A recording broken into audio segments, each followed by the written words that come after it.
Prévost, on aura droit à deux profils très différents, Joris et Candice.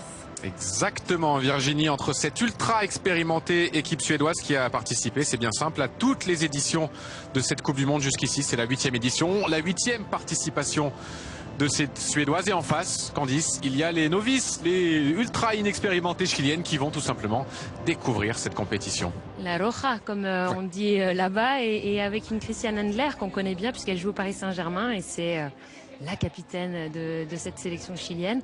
Un peu le même profil peut-être que l'Argentine, une nouvelle équipe, nouvelle sélection dans une Coupe du Monde avec beaucoup d'envie, de générosité. On va le voir déjà d'entrée sur les hymnes, vous allez voir. On peut imaginer que ça doit battre très fort dans les cœurs chiliens, même dans les cœurs suédois, parce que certes, ces joueuses-là, pour la majorité d'entre elles, ont connu des grandes compétitions, les JO, les Coupes du Monde, mais ça reste un match à part, une première dans cette Coupe du Monde en France, ici au Roazhon Park de Rennes.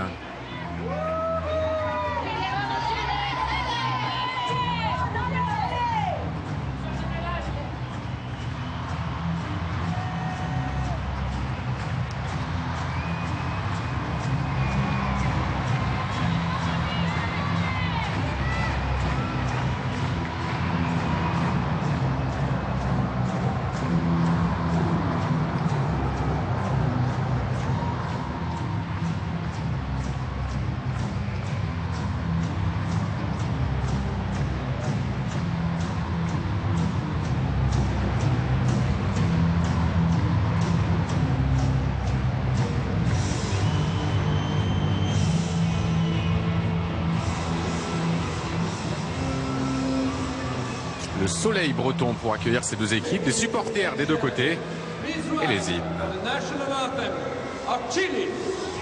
Mesdames et messieurs, veuillez vous lever pour l'hymne national du Chili.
on parlait de cœur, de passion. On en a vu l'illustration avec ces Chiliennes qui ont terminé à capella, qui ont presque empiété sur le début de l'hymne suédois. C'était un sacré moment. Et c'est vrai que ces Chiliennes, elles vont en avoir besoin de ce cœur, de cette passion, parce que clairement elles paraissent en tout cas bien moins talentueuses que leurs homologues suédoises. Elles découvrent, on le rappelle, cette compétition, elles qui ont terminé la 2e place de la dernière Copa América l'an dernier. Voilà pourquoi elles se sont qualifiées. Il y a un grand nom, un visage ultra connu, c'est Christiane Andler, la capitaine, la joueuse emblématique de cette sélection. Le problème entre guillemets, c'est qu'elle joue dans les buts, dans le champ.